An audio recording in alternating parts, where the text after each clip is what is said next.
Next on our time together is agenda review for the December 8th board meeting. I am thinking we will just move directly into that.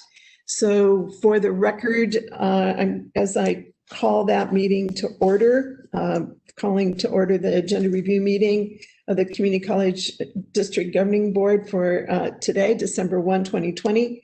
And as I stated earlier, we are reviewing the agenda for the December 8, 2020 board meeting. For the record, I am going to call board attendance, and with a couple notations. Ms. Munoz is not with us this evening, and nor is Mr. Hendricks. I'm going to start with roll beyond that. So Mrs. McGrath.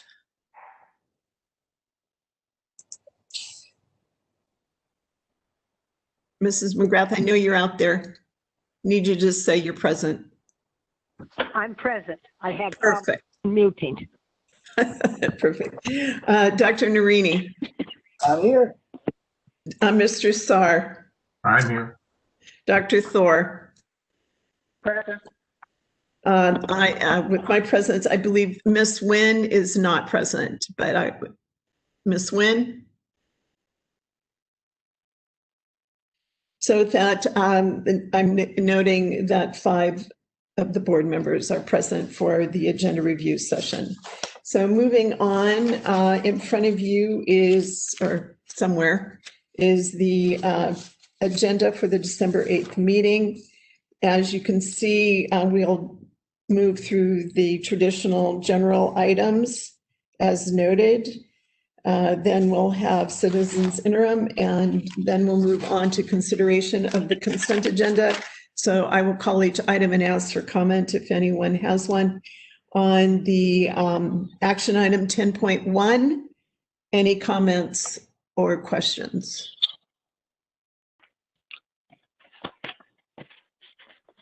And board members, it's okay to stay unmuted so that you can speak up rather than having me individually call on you.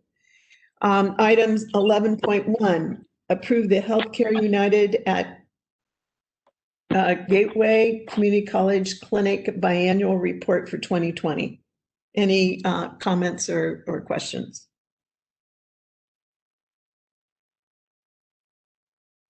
Item 11.2, approve curriculum December 2020. Any comments or questions?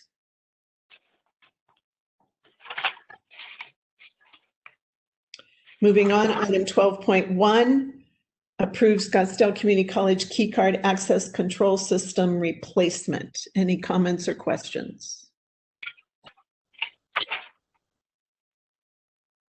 Item 12.2, approve conceptual renovation in the nursing building at Glendale Community College main campus. Any comments or questions?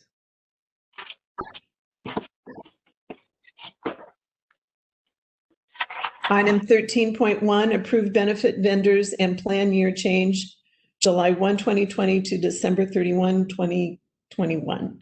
Any comments or questions? Ms. Sullivan? Yes. I did not specifically related to this item, but I'm wondering what the timeline is for bringing the new vendor or the next vendor for medical plans. Is someone available to answer that question for Dr. Thor? Thank you, President Sullivan. Dr. Thor, if Dr. Kelly is on, she may be able to offer some insight into that. Yes, good afternoon. Thank you, Chancellor. President Sullivan and Dr. Thor. We have Frank Wilson on the line as well to respond to those questions in reference to the RFP process for the TPA. President Sullivan, Dr. Thor, members of the board, Chancellor Gonzalez, CEC, and guests. In regards to the medical plan RFP, that RFP is scheduled to go out later this month for a new vendor, and we're looking to bring that new vendor on through the selection process. The target date is to bring that Vineron by the fall of 2021. So that's what our current target is. Within this item, there is a request to extend the plan year from it's currently scheduled to end on July 1st, 2021. And so with this request is we're asking to extend that to December 31st, 2021. That would facilitate us bringing on a provider for medical throughout in the summer timeframe. Does that address your question, Dr. Thor? It does. Thank you. Any other comments for on 13.1? Being none, then we would move to item 15.1. Any comments or questions on that?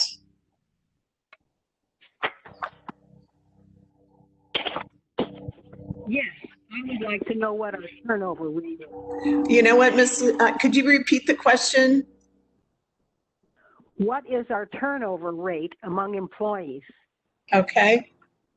Can that be added to the report for next time, please? President Sullivan, this is Georgetta Yes. Kelly. Yes, we can add that information for the next report. Perfect. Does that work for you, Mrs. McGrath? Yes, it does. I think it's an important thing that we need to know because it tells us that if it's low, that our employees are very happy and are not leaving for a lot of reasons. Well, it would certainly tell us people aren't leaving. I don't know that it measures the happy quotient, but certainly it would give us some information. So, okay, so thank you, Dr. Kelly, for including that next time around. So moving on to item 15.2, minimum wage increase, Arizona's Fair Wages and Healthy Families Act, or Proposition 206. Any comments or questions on that item? Ms. Sullivan? Yes, please. I believe that the action item references a different minimum wage in Flagstaff. Yeah, there it is. I'm curious as to what employees we have in Flagstaff. I know that Sun Sounds of Arizona at least used to have some employees in Flagstaff. Are there others?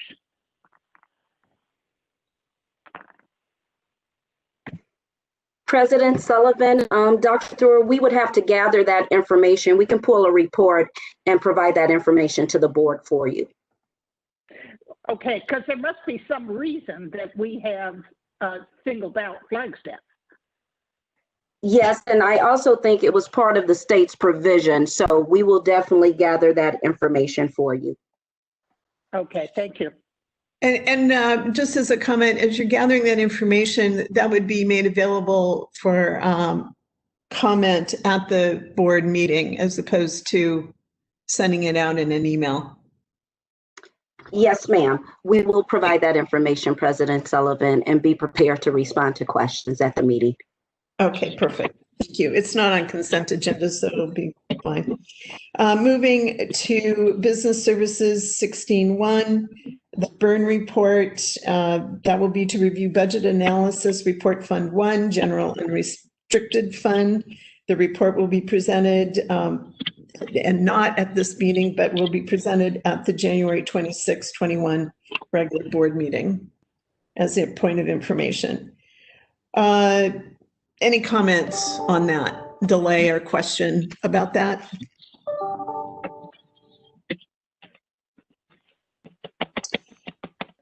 Then we will move to governing board reports. I do want to acknowledge, go ahead, was someone trying to say something? President Sullivan, if I may, Yes.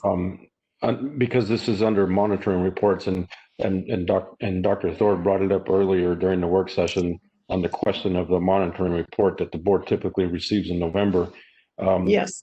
That report will be delivered in January. As Dr. Thor indicated, it's usually a lag measure that is the previous entire academic year. And so by pushing it off to January, we may be able to include the most recent academic year and possibly the most recent fall semester, which would be this one. Okay, thank you. I know in addition to all of us, we're eager to look at that, but particularly Mr. Sarr, and I'm disappointed he won't be with us when we review that report in January. You'll have to come back for the meeting, Dana, if he's still there. Anyway, I do want to comment that the meeting on December 8th, of course, there will be a couple special acknowledgements, so please plan to attend and look forward to having everyone present on December 8th for that meeting. Also, continuing down the agenda review, there will be a special meeting of the board on January 5, 2021 at 5 p.m. for the election of officers. And we'll continue, I think, with remote meetings, given the current status of the pandemic, as we start the new year. And after that, probably there will be a few other meetings scheduled, workshops, or excuse me, work sessions. I always want to call them workshops. But leading to a January 26, 2021 regular board meeting at 6:30. So are there any comments or questions about the agenda for next week from any board members?